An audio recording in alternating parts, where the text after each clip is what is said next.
makers. Welcome to Prop Live, your weekly prop and costume Q&A session. I'm Bill, and with me today, a very special guest, Chad, aka Hoku Props. How are you doing, buddy? I'm doing well. How's everyone going today? We're doing all right up here. We are avoiding any massive fires, and hopefully so are you down in Southern California. I am. That's good. I am. Everything up here is doing okay. It's getting dark early, and we are staying inside, building props and costumes to pass the time. Also playing the new expansion for Destiny 2. Have you touched that yet, Chad? I have. I actually just finished through the single-player campaign for the Osiris stuff, and it was a lot of fun. Yeah, I we really did that liked last it. night. Yep. Yeah, it was really cool. Very, very awesome. We're obviously looking forward to maybe building some things from the new expansion, maybe some space guns. Some few things. Yep. Chad, you've been up to some really fun stuff lately. You just finished a stream working on over on your Twitch channel. I did. Yeah. So I stream every single kind of weekdays, 11 to 3. Wow. And then sometimes I push it a little bit further. Because I do most stuff in 3D, it makes it a much easier process for me to stream than I think when it's just all in the shop. Yep. So I try to showcase as much of that as possible. But today we were working on the Staff of Argus from World of Warcraft, and then somebody had asked me how to do something or like some suggestions, and then in Zbrush, and I don't know how we got to where we got, but when I start working in Zbrush, it just turns into a mess, but it's fun. Yeah. So that was today. Let's see. I'm looking up the Staff of Argus. That looks like something from level 70. So is that Burning Crusade era something? I believe it is. Yeah. I believe it is. I played a little bit of WoW in my day. Just a wee little bit. Just a bit. About 214 days, actually. Oh my gosh. That's even more than me. I think I'm at like 180 maybe? Yeah. Shoot, you have me beat. I'm not proud of that. That's awesome, man. That sounds like a lot of fun, doing a lot of 3D modeling. What are you planning on printing this on? So I've got 3 printers, but the one that I've been using a whole lot is this, dude, the Creality CR10, man. Yeah? It's like, it works really well. It's actually what I use to print like the majority of Uther with, and those were all printed in single pieces. It's something like 12 or 13 inch square for the X and Y, and then the X and the Z, and then the Y axis is I think like 13 or 14 inch. Oh man, like it's big, and it works really well. So hey, I'm doing a giveaway for a Lich King helmet right now when we get 25 new subs, and it's just gigantic. I've got it right here. Yeah, I was checking that out earlier. Now that was all printed on the CR10? Yeah. This was all but this one piece, and that's just because I wanted to test the quality difference. It was all printed on the CR10. Wow. So like you got one piece here, one piece here. The crown is all one piece, and then this head like monster demon guy is one piece. Wow. And this was all sculpted in ZBrush. What material is PLA? Yeah, it's all PLA. I prefer to print in ABS when I can, but it's just something this big, like warpage and man. Yeah. I will say, ever since I built the enclosure for my Ultimaker over here, printing in ABS has been a dream. Yeah. Super, super awesome. Yeah. Although I wonder, you can build an enclosure for that CR10. Yeah, the CR10, if you make a couple tweaks to it, would be really a perfect foundation for doing ABS printing. I think you'd probably want to change the heatsink just so you have a more stable heatsink. And then, if I remember correctly, the bed temperature only gets up to about 60 to 70 degrees. So I know with ABS you typically want to be like 100 plus. Yeah. So. Wonder what you could do to change that. Yeah.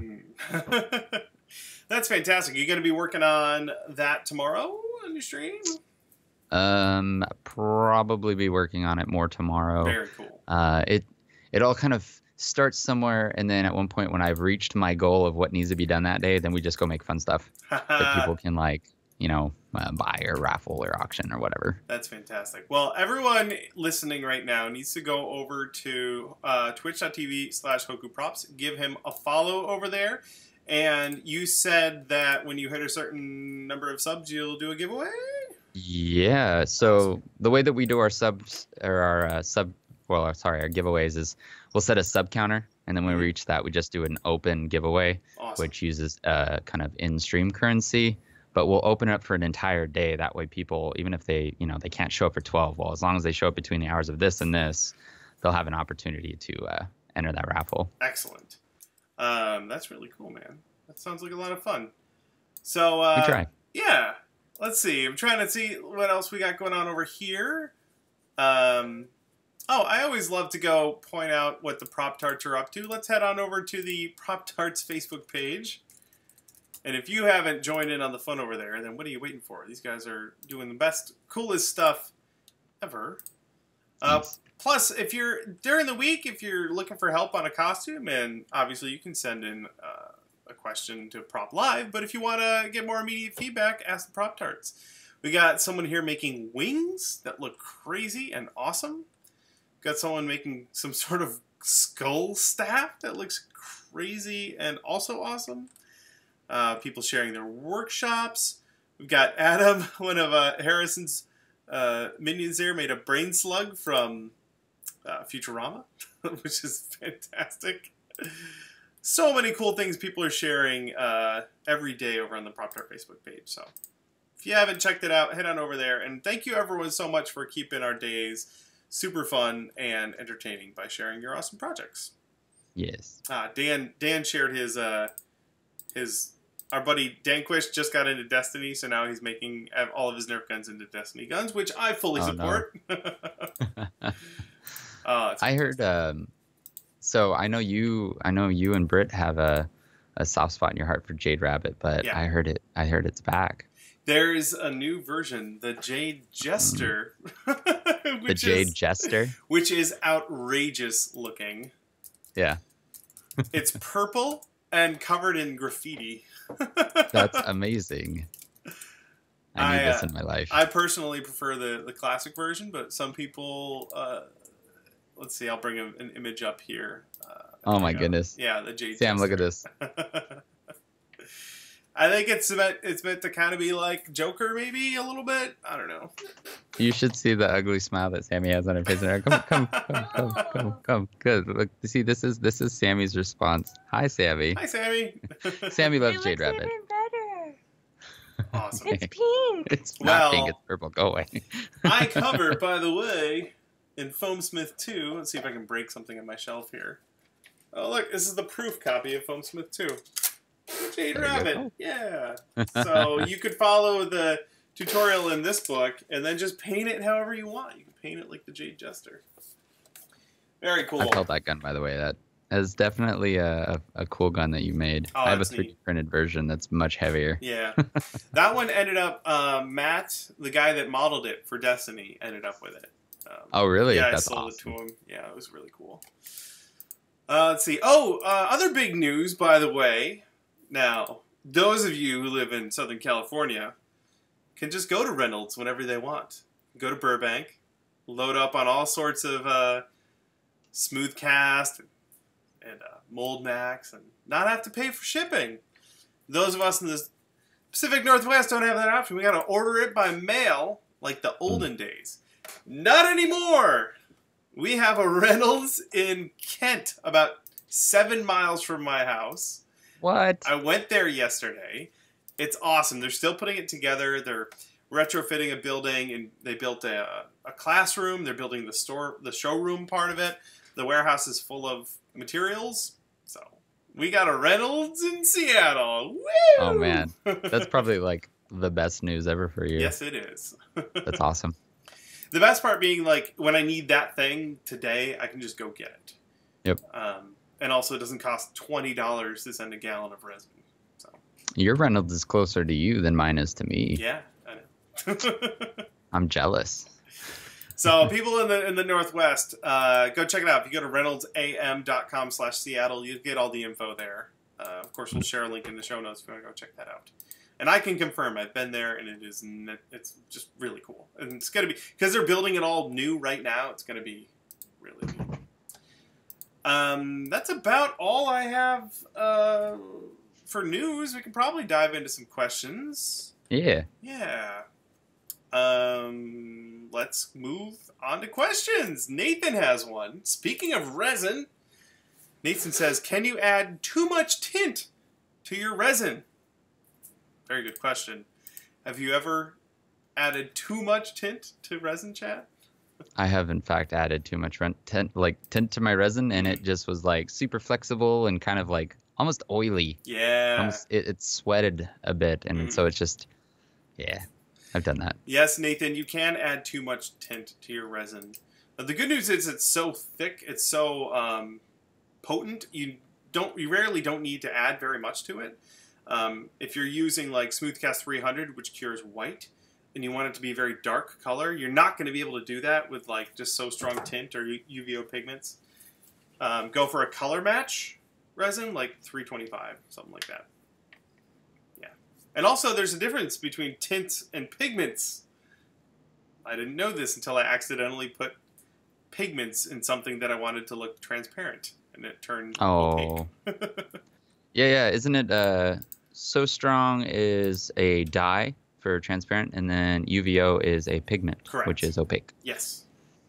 So there you go. Now you know. Thank you for the question, Nathan. That's a good one there. Redbird Props, our friend Paige has a question. Curious about Zbrush. Ooh. Yeah. So she loves Sculptris, and I think I would really like Zbrush too. Could Chad talk a little bit about his experience with Zbrush? There we go. Sure. So Sculptris was actually, I guess a little bit of background. Sculptris was what Dynamesh kind of originated from. So Sculptris was this free software that somebody had come up for digital sculpting, and when Pixelogic's the company that makes Zbrush. They're a really cool company. When they saw what was going on, they're like, this is something that would work perfectly for our software, and so we want to incorporate that. So they bought it out, brought them into their team, and made that what is now Dynamesh. And so if you're used to using Sculptris, you would be able to work in Zbrush quite effectively because you're already used to the process. Zbrush just offers a lot more power as far as like the end result in the sculpt. I know Sculptris was always really good for like just a basic sculpt, but Zbrush is going to give you the options to do like actual coloring and texturing and doing maps, so like color maps and whatnot for video games. You can also render really nicely in Zbrush. And then also with the newest version of Zbrush, which is 4R8P, well, P1 and P2, they implemented a bunch of scaling tools, so you can actually scale everything properly and go straight to 3D print, which is immensely awesome. That's cool. One of the ways that the way that Zbrush benefits me most is I actually have a life scan of my body. And this is something that we used with Uther, is we actually used that as a base structure. We extracted forms off of that, sculpted them, 3D printed them. And the best part was all of that stuff fit me perfectly because it was sculpted on my body. It was the coolest thing ever. It's also how they did things like Pacific Rim's pilot suits.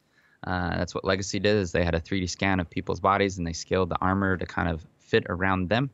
And so that's something that is really, really easily obtainable in a lot of places. The scan that I used was actually a low res. It's using something called a Fit Scanner 3D. And so it's used for fitness, and it gives you all of your measurements. It gives you your weight breakdown. It even tells you your BMI. It gives you a posture report and tells you like how screwed up we are from sitting too often. So I don't think I need all that. Yeah, but it's well, I think for seamstressing purposes it might be beneficial. I guess so. So I don't know. It's definitely cool. That's awesome. We were at a convention, and there was a company there that had a 3D scanning booth for the purpose of, let's say you had a costume on, you could go in the booth, strike a pose, they would scan you in full color, and then you could order a 3D print of you miniature in color. We went and just got like a static pose in normal clothes, and I didn't need a print. I was like, can I just buy the file? I think it was like $80 for the file, and I have a 3D scan of my body. That was really cool. It was just some booth at a convention. We're like, yes. Awesome. One of the other cool things about Zbrush is that for a single user license, It's like $800, but I believe, and correct me if I'm wrong, but I believe that is a perpetual license. Yeah, that's a lifetime license. Yeah. So you get all new versions of ZBrush, which is something that's quite rare Yep. in this day and age. So, They also just released something called ZBrush Core, which is like all of the base kind of aspects of it. It eliminates some of the game development side of things, and just gives you like a basic core version of ZBrush, and it's like $150. And if it works for you and you like it, I think you can actually use that and upgrade to the full version at a discounted rate. that's cool. So And I really appreciate when they're doing things like that to make their tools more accessible, but also more tailored for a specific group. Because up until now, it's been for game development, but turns out it's pretty awesome for like 3D modeling for printing. yeah. Fantastic. Well, this has been the ZBrush Minute with Bill and Chad. Thank you, thank you, Redbird Props, for the question there. Next one here comes to us from Preston. I designed a DH-17 blaster from Star Wars in Fusion 360, and I was having trouble with the tiny nubs on the grip, and I was worried about them printing well. Do you know of any textured adhesive that I could use for the grips instead? Well, I'm going to have to quickly look up a reference picture so that I know what we're looking at here. This looks like the pistol that the guys at the beginning of A New Hope are carrying when they get blown up by Darth Vader. So the knurling, the sort of knurling on the side of the grip is just a crosshatch pattern, and that's what he's talking about. And I can see how that might be tricky to 3D print with FDM. Let me grab the link here. I'm going to drop a link in the chat. This is the gun we're looking for. We're looking at. So yeah, the it's like this weird checkered crosshatch pattern on the grip. What do you think, Chad? Do you think you could the CR10 could print that? Absolutely not. I could probably print that on the FlashForge at like 0.01. Mm-hmm. But you're gonna spend so much time cleaning it up, like it's gonna be a pain in the butt. Like that kind of thing, I would actually probably do a combination where I laser cut a piece that had the etchings in it, Mm-hmm. and then I would mold that into something and then finish it off and actually make a mold of it, cast it, and make really nice pieces. Yeah. It's just, I'm very machine heavy in my process nowadays. So, but I'm sure somebody who's got really good sculpting skills could go through and sculpt that and make us all look like fools. You could also just get a piece of plastic and with some needle files and a lot of patience, try and carve in that detail by hand. They make gun checkering tools, I think, that are used exclusively for this. If that's an option, they're not cheap from what I've seen. They have a very specific purpose. Harrison was using these on the crossbow from Dishonored 2. A full set of these things is like $140, but they are specifically designed to like scrape and cut checkered lines into gun stocks. So if you're going to go the manual route, then that's a way to go. If you're going to go the cheaper route, some needle files will get you most of the way there. Or if you have a laser, use that. Pew pew. Yeah.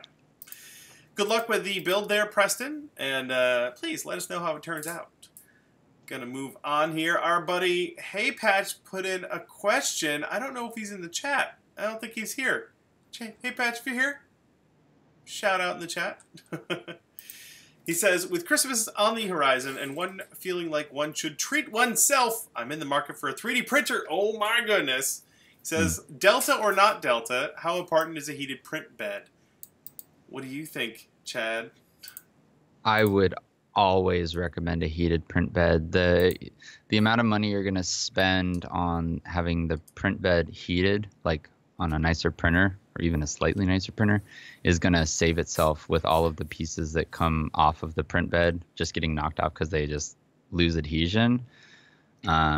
And then I am a fan of Cartesian robots, just because they tend to be a lot more reliable. There's less parts that can like pop off and stuff. Yeah. So I mean, Delta printers are super cool though. they're cool. I think the major benefit there is that they're fast. Yeah. Yeah. Yeah. For me, like the speed of a 3D printer isn't that important. Same. Yeah. Same. That's why like the Creality works so well for me is I don't mind something running for 40, 50 hours even, as long as it's going to actually finish printing after 40 or 50 hours.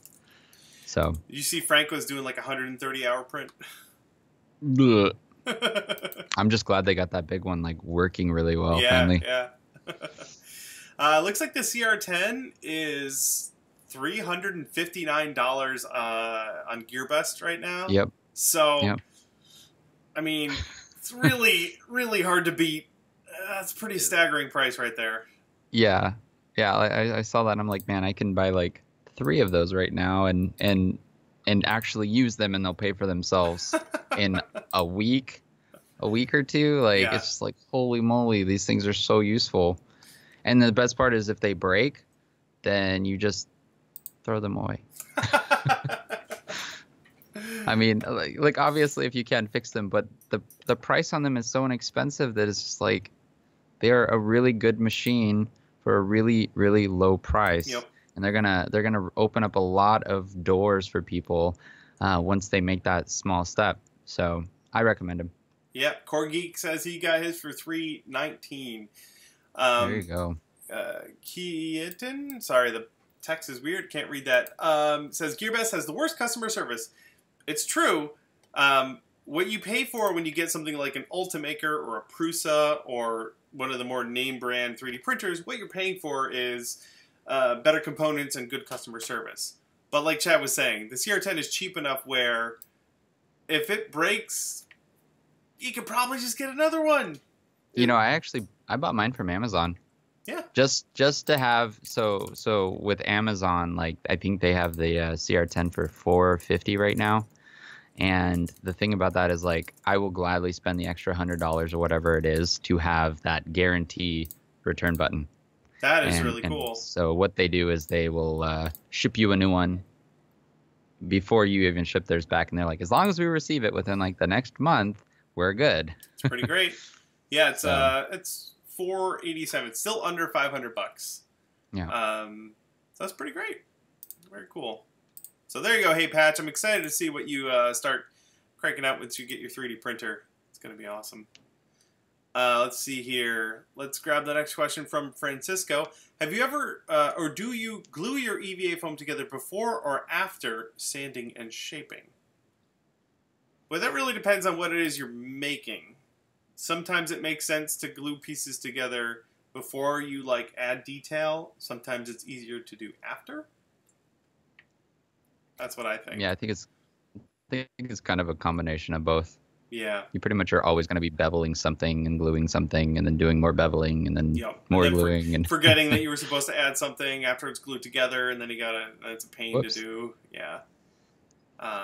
So yeah, that's really kind of a case-by-case sort of thing. The more foam armor making you do, the more you'll kind of figure out which order of operations is better for whatever it is you're making. Thank you, Francisco. Next one comes to us from Tim. I recently purchased an antique fire insurance mark, which is painted. It's painted cast iron. I want to mold and cast it to make a few gifts, but I'm unsure what methods would be safe to use on the old paint while also not breaking the bank. That's an interesting question.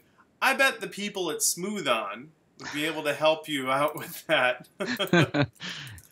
yeah, But you don't know what's in that paint, so no. Personally, I would probably use like a lower durometer silicone, like a 15 or a 20, like Mold Max 20 or Mold Star 15 or something like that. Just so that when you're pulling it off, it's going to stretch and hopefully not rip that paint off. Yeah, I'd be afraid with platinum. I would use tin just because it's a little bit more reliable as far as the cure goes, because that old paint's probably got all sorts of crap in it. Oh yeah, I didn't even think about whether or not the silicone would cure. Yeah. You might. I mean, it depends on how sacred that original piece is to you, but you might hit it with a couple coats of crystal clear like spray clear lacquer or acrylic to protect it a little bit before you pour the mold. But again, if you just go over to Smooth on Twitter, like twitter.com/smoothon, and ask them some questions, they'll be very happy to tell you which of their products you should buy to solve that problem. They're really great like that. But good luck. That's an interesting dilemma. Something I've never really thought of. Very cool. Thank you, Tim. Good luck with your project. Next one comes to us from Mate. What can you tell me about 3D printing pens? Are they useful? I'm thinking of using one for filling air bubble holes in ABS molds. That's an interesting use case. You ever play with one of those things there, Chad? What are they? So it's a 3D printing pen. Oh. It's basically the hot end with a motor. You hold it in your hand, you push a button, and it poops out filament, and you can sculpt with it. And I'm using air quotes to describe. I messed around with one at Fabricator Jen's house for about 5 minutes, and it was totally strange. I do have this. I've been wanting to actually get like an E3D V6 hot end, something that gets super hot, and make one so I can do gap filling between like 3D prints when I'm trying to assemble them. But I don't think the pens get hot enough to do that because I want to actually be able to melt some of the other filament around it. Yeah. I've never used them to try and create detail, but I also, because my depth perception is so screwed up, I would probably just make it worse. Yeah. So I don't know. I'm the wrong person to ask about that kind of stuff. Yeah, I tinkered with one a little bit. They're marketed as a thing you can sculpt with, fully make an entire thing. The problem is that my hand is a lot less precise than the machine I have right there. I'd much rather have that do it. Yeah. I think the only real use case, like you were saying, is if you could like use it to weld 3D prints together. My experience is that it doesn't quite get hot enough to do that as effectively as possible. So I don't know. I had one. I played with it for a while, but I have plenty of other tools and materials that solve the same problems. I can just fill gaps with Bondo. I can just super glue them. I have lots of that. So I don't really see a huge important use case for those things. Unfortunately, they are kind of neat though. Thank you, Mate, for the question. Travis wants to know, how much body double silk silicone do I need to create a full head mold? Well, have you ever done trial and a half? Yeah, I was going to ask how much head casting you've done. I've done with body double silk about 3 or 4 of them now, and trial and a half to 2. Probably 2, just because if you're not experienced with it, you're going to want to make sure you put extra on there just to make sure that it doesn't tear. But I think two trial kits will typically do an entire head, no problem. Yeah, we did our buddy's head, and I think we got 3 of them, and we only used 2, I'm pretty sure. If you go to Smooth-On's website, you can go to their, let's see, if you go to smooth-on.com and go to material and conversion calculators, they have a coating estimator. You can pick your product, like, oh, they don't have the silicone. If I go to the website instead, let's go to Body Double. Usually it'll tell you about how much you need for different body parts. Let's see here. Don't make a liar out of me. Let's see, where is it? Somewhere on their website it tells you how much you should use for different body parts. I can't remember. But anyway, it's on the website somewhere. You can go take a look. Or tweet at them and they'll let you know. They're really good about that. I just realized as I was scrolling through the website that they've got videos doing life casting. So they have like a bare-chested person getting silicone poured on them. And I was like, Twitch! No nipples on Twitch. T. All right. Thank you, Travis. He also says, what plaster do you recommend for making the head mold? We just use plaster bandages. Did you find it, I'm going to Chad? put a link, yeah. Oh, smoothon.com/support/calculators. And then body double visual coverage chart. That's awesome. Let me grab that real quick. I put it in chat, by the way. There we go. Got it. Oh, that's perfect. That's exactly what we need. So for one hand, they require one or half of a trial size kit. For a face, 0.75. For, let's say, full head, they require, or say 2, just like you said, Chad. Right on. Yay. So they go over the whole body, and they also show how many bandages you should probably use. And we just use plaster bandages. We spent like $25 and got a giant box of plaster bandages, and they last forever. Yep. Just don't get them wet. Yeah, store them in a dry place. Very good. Thank you, Travis. Next one comes to us from our buddy Corium9. He's got his requisite hidden talent check. Chad, do you have any hidden talents? Do I have any hidden talents? Yeah. I'm really good at whistling. Oh, yeah? Do you practice a lot? I don't practice. I do it without knowing I do it. Uh-huh. Yeah, so, yeah, is that a hidden talent? I didn't know that about you. Talent? Yes. Yeah, I whistle. Let's see what else. I don't. There's another one. I'll say it, but somebody on stream is gonna ask me to do it. I can open up my throat and just like chug a beer. Yeah. And just pour it straight down like the guy in the Man Show. Oh yeah. Yeah, I can do that. That's terrible. Chad is awesome at parties. Yeah, I'm that guy. Very good. Corium9 also says, since it's gift-giving season, being makers, how do you balance or decide between just buying gifts and crafting gifts? That's a pretty good one. I have to figure out if I have any more Skyrim things that my mom might want. I keep sending my mom, like, Dragon Priest masks. She's like, I don't know what it is, but it's neat.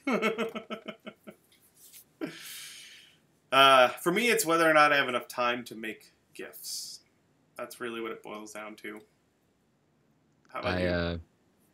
So I got a really recent life scan and a really high resolution of my head. Like, you see the pores and everything. Wow. And so I'm actually, what was 3D printing on stream today was actually, I went and made a head bust and I hollowed it out. And I'm making my mom a cookie jar of my head full size. That's awesome. It's gonna be amazing. That's great. And, yeah. Well, she always tells me, she's just like, I miss you. I miss seeing your face. And so now she won't have that excuse. That's wonderful. Yeah. And sometimes you just get an idea that's too good to not do. And that's a good one right there. I can do that. I've got, it's not my face. It's my twin brother's face. But we have a life cast of him. I could just leave that in his shower. He wakes or gets in the shower and there's his face staring back at him. Yeah.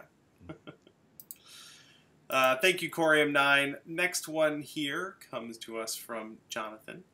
Could you recommend a cheap resin for beginners? I'm looking for the foam smithing equivalent of cardboard.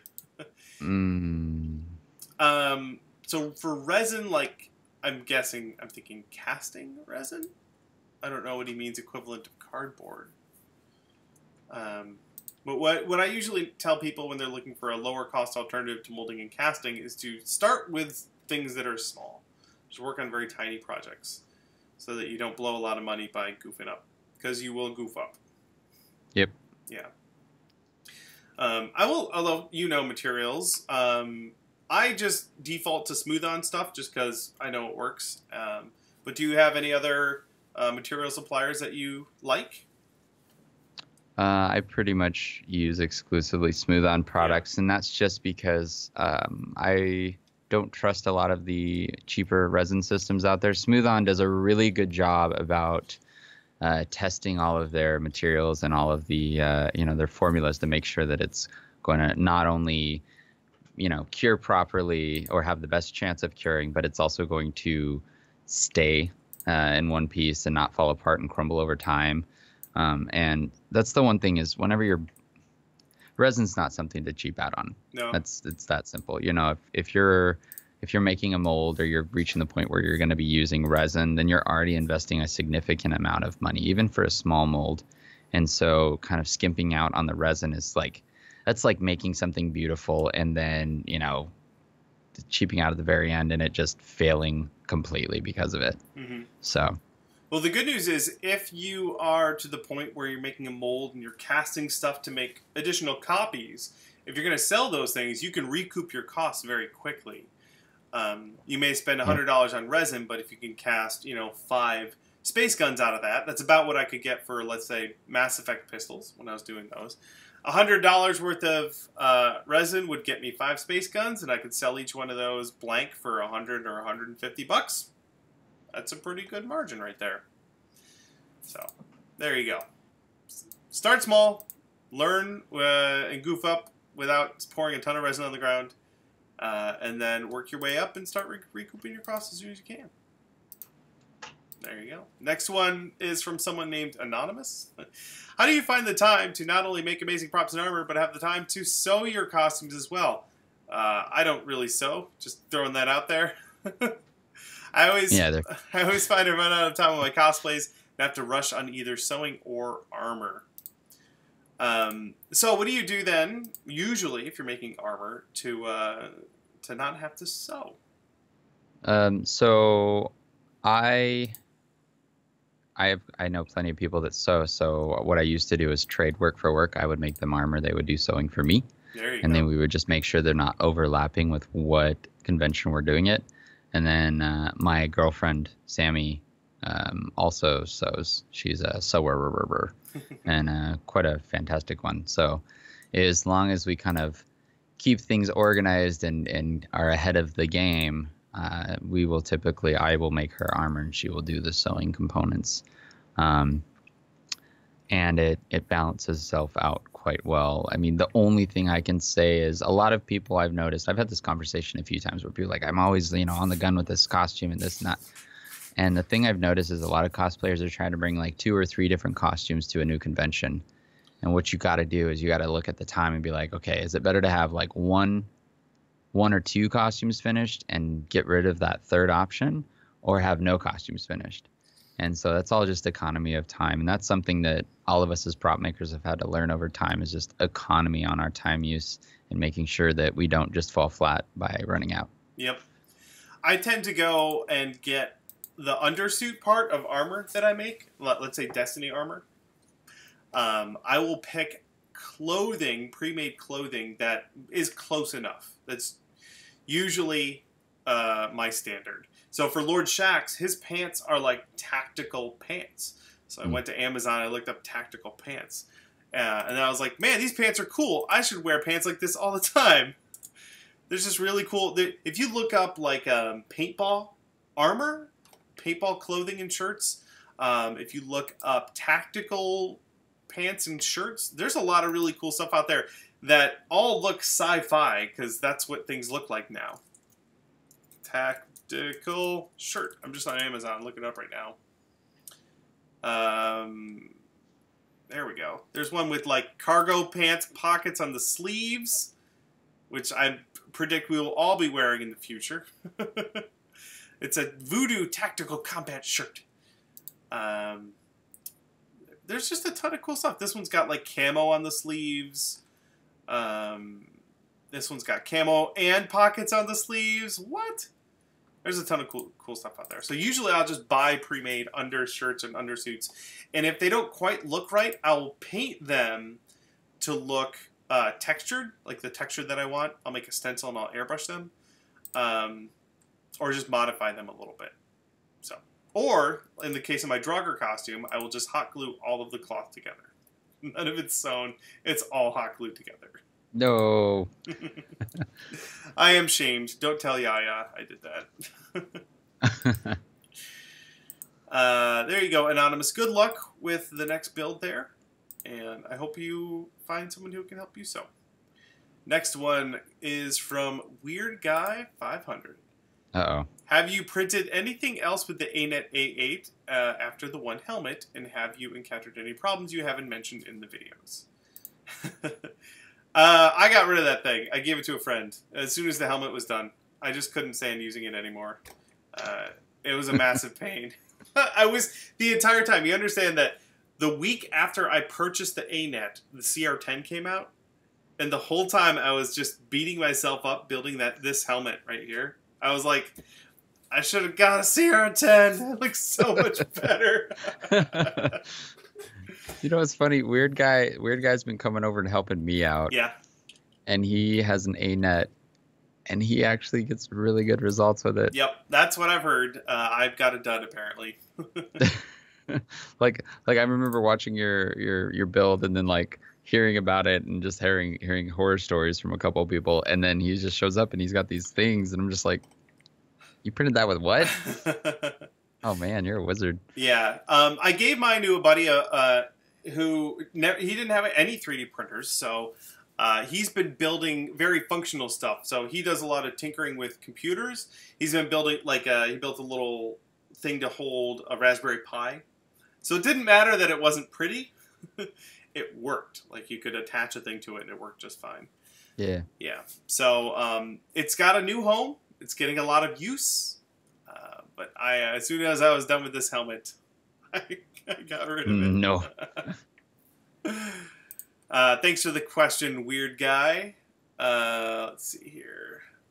Jay Griffey says, for medieval chest armor, would you recommend 5mm or 10mm thickness of EVA foam?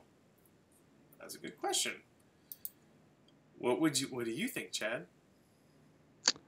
So if you're gonna LARP in it, go with the thicker stuff. Mm-hmm. If you just want to be able to wear a costume and be comfortable, go with the thinner stuff. Yeah. Another trick too. So a lot of times medieval armor was much thinner. You know, it's just thin plates of metal. If you want the edge of your foam armor to look like the whole thing is thin, you can taper the edge just from the back. Come in with a Dremel and taper that entire edge, so the very outside of it is thin, and it'll give the impression that the whole thing is thinner metal instead of having that like 10mm seam all the way around, or not seam, but edge all the way around it. Just taper it, it'll look a lot thinner that way.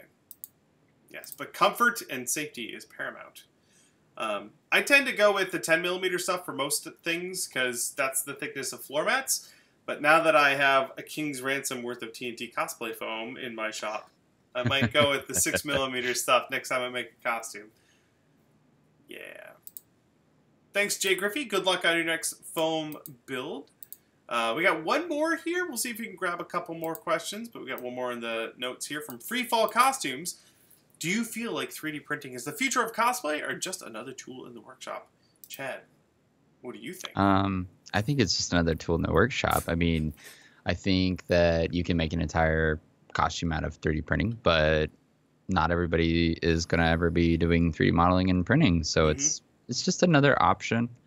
The only reason it works so well for me is just because of my physical limitations, plus my past is in 3D. So it works for me. But no, there's always going to be a place for seamstresses. There's always going to be a place for sculptors. There's always going to be a place doing all that until it's robots doing everything, and we're not really a part of that decision. Yeah, until we're cut out of the loop. Yeah, I love my 3D printer. I have a similar background to you doing 3D modeling. But I'll tell you what, like right behind me here is RoboCop's gun. And I bought a toy to build it on. And I could have 3D modeled and 3D printed the additional part, but I just did it all with styrene or Sintra because I had some. And I was able to knock that out in a couple of hours, and it would have taken me just that long to model it. So doing it with more traditional means, at least now, was faster. And cheap, too. I did it out of scraps. So, and it's fun. It's also like really fun to make and cut things with your hands and or with tools in your hands and then glue it together. Yep. Yeah. I still get my hands dirty sometimes. Yeah. You got to sand all those things. Well, not just that. So Fabricator Jin and Woodwarder and myself, every couple of months we'll get together and we'll do a stream weekend and we say no 3D printers. And so like, I know last time we did that, I did like a giant Sintra gore howl. That's it was right. all just hand formed and stuff. So cool. It was so much fun. And it's just like getting your hands dirty is a lot of fun. Especially when it's stuff like that where it's not pressure, it's not stress, it's just for the love of doing it. Mm-hmm. That's a good time. I'm trying to think of the last I did that, obviously, the RoboCop gun, but come on, brain, the Blade Runner gun. I just finished up. It was a kit, and I assembled it by hand, but I had to do some machining and tapping and the opposite of tapping, die cutting screw threads, sanding seams, and screwing and unscrewing all the parts to put them all together. Like, there's just something super satisfying of like having a piece this close to your face. It's the real piece, and you're putting all the things together, and you're unscrewing it, and put it back together. Just something really great about that. It's super fun. Yeah. Yeah. And I don't think that'll ever go away. Nope. We got a question here from Lady Longshanks. Brittany wants to know. Let's see here. Talking about Zack. Okay. So, are you a part of the Warcraft group, the not so secret Warcraft group that Zack's been putting together? Yes. So the background of that, Woodwarder and myself were helping Zack move into his new apartment. Oh, that's right. He's down in LA now. Yeah. He's down here he's in like Orange County area. And so I looked at him, and I had just introduced Woodwarder to him. So for those that don't know Woodwarder, he was the guy that did Griefheart last year, the Reinhardt costume. And I was like, these two need to meet. I love doing that. I love bringing minds together that really should meet. Mm-hmm. And so I was like, Zack. So for those that don't know Zack Fischer, he's an illustrator, but he's the biggest Warcraft nerd there is that I've ever met, right? I looked at Zack, and I'm like, so Zack, Davey over here wants to do Darian Mograine, like 4 Horsemen or whatever, right? And then we started talking about like other kind of death knights out there and certain things we might be able to do. And then so down the road, I might have outed you, Woodwarder. I'm sorry. Whoops, live on Punished Props. Hoku Props slips. And so I'm actually going to be doing Bolvar Lich King. Awesome. So we'll figure out how to do those arms, or if we're going to do the arms. He's telling me that he's going to cover me up in armor and all that, so there's not going to be as much fiery doom visible, but that's why I've got the Lich King helmet that I've been working on, is we're trying to get way ahead of it right now and do a bunch of stuff. So there's going to be a bunch of social media stuff we're doing. We're going to do fundraisers for it and all that. So it will be super cool when it's in the process. Most of that stuff's going to really be visible starting in January, though. Excellent. Cool. If you guys go to Zack Fischer Illustration over on Facebook, you can get the details on all that when it's coming out. And I also said not so secret because the group is literally called the Not So Secret BlizzCon 2018 group. Very exciting. I love the idea of a whole bunch of artists and creators coming together to do something that epic. That's very exciting. Let's see here. Thank you, Lady Longshanks, Brittany, for the question. And we are actually all out of questions in the notes. So if anyone in the chat has a quick question for us, then go ahead and drop it in the chat. Just tag @PunishedProps, and I'll see it, and we'll tackle your short question. But in the meantime, while we wait for that to happen, Chad, what's next for you? Are you still just cranking on this thing here, or do you have any other smaller projects coming up? So there's a project. I don't know if anybody reads the Red Rising series books. They're by Pierce Brown. I highly recommend them. But he's doing a new book release starting, I think it's in January. And so Sammy and I and Gil Mortar and a couple of other individuals are going to be doing Howler costumes from the book. So that's a fun project just for us. And Excellent. Then I've got a couple of conventions I'm going to be guesting at that I can't say where they are yet because of reasons. But yeah, there's going to be a couple of things going on next year. I still really want to come out to Emerald City if I can, but we gotta decide whether or not money is a thing. Okay. Let's see. Cyborg Noise wants to know about where you got your glowing eye. Is that something you made or built, or did you just buy? Is that a thing you can just buy on Amazon?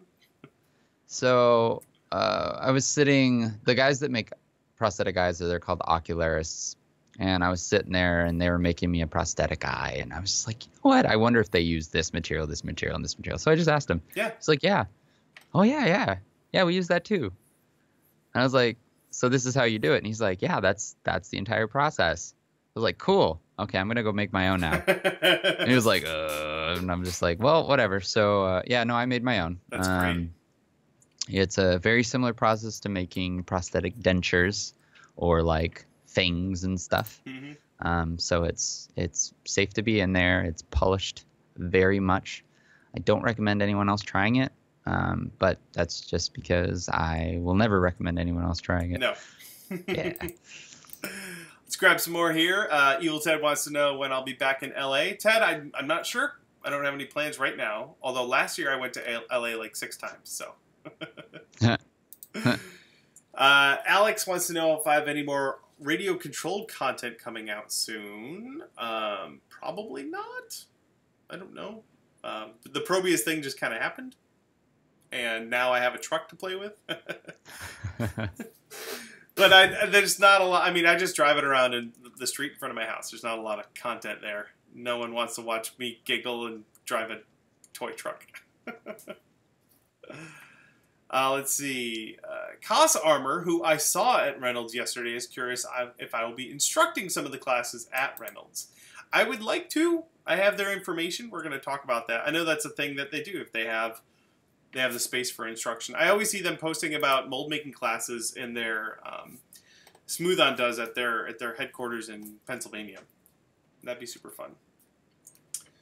Let's see. Oh, this is good. Freefall Costume says, is there a cosplay that either one of you would love to do but feel would be too difficult to tackle? At least for now. Do you have any big sort of pie in the sky costumes you'd like to do someday? I built a Reinhardt. that was it. That was it. Yep. I feel like I could do anything now. Whether I live through it or not is a different question. But yeah. Nothing stands out right now. No. It's more costumes I want to do, really. So that was the big. I don't know if I can do this. So what? I'd love to make a Krogan. Oh, that'd be great. Last year I really wanted to kind of make Drac from the new Mass Effect Andromeda, but the game just completely like died. And now I'm just like, well, Rex is pretty cool, and I've got like all of the Krogan head busts sculpted and stuff. So I don't know. That sounds. I still see that as doable, though. Yeah, I don't know. I'm not into the creature things, so I can't think of a costume that I would want to build. I do have a long list of props I want to build, though, mostly from Skyrim. Always Skyrim. Always comes back to Skyrim. Let's see. Grab a couple more questions here. Thank you guys so much for throwing them at me. What's the advice that you have, any advice you have for organizing your workspace? That's a good one. Do you have what's your one hot tip, Chad, for making sure things stay organized? I've got one that I just started doing about 3 or 4 months ago, and it is absolutely instrumental now. Is I got a label maker, and I label everything's home. And what it does is what I feel like is happening is because I have put that label down, it forces me to put what's supposed to go there. Yep. And there's no room for anything else to go anywhere else. So now there's labels everywhere, but now it's just like, okay, I have a system, and I will follow it. Because I'm really bad about organization. But it's getting better. I'm getting better, too. I went and bought a bunch of, 12-inch long just containers with lids, but they're clear so you can see in them. And I labeled them with tape. I actually tweeted a picture of it the other day. So I got a dozen of these. I actually just ordered a dozen more. And the key thing here is I didn't try to be economical, right? So I have one of these bins for paint pens, and all of my paint pens are in there. But there's only 8 paint pens, so it's not full. So the impulse would be to cram more stuff in there, but I'm like, no, only paint pens go in there. It's waste a little bit of space, but when I need paint pens, I know exactly where they are. What else is nice is by having them labeled, if anybody is over working with you in your shop and they don't know where things go, at least there's something where going, this doesn't go here. Yeah.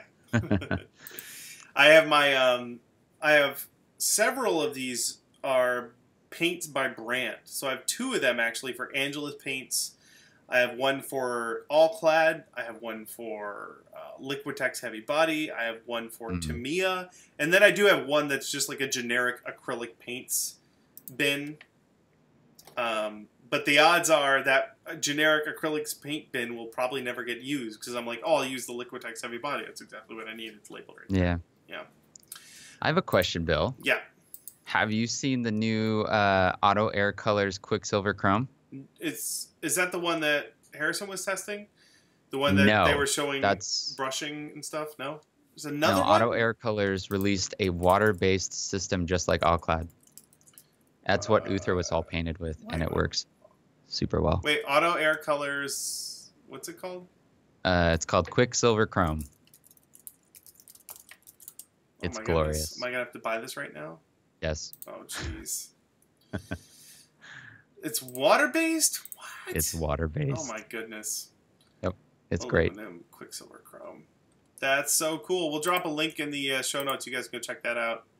That's really great. I'll drop a link in there, too, of what it looks like, because it's majestic. Oh, my gosh. That's so cool.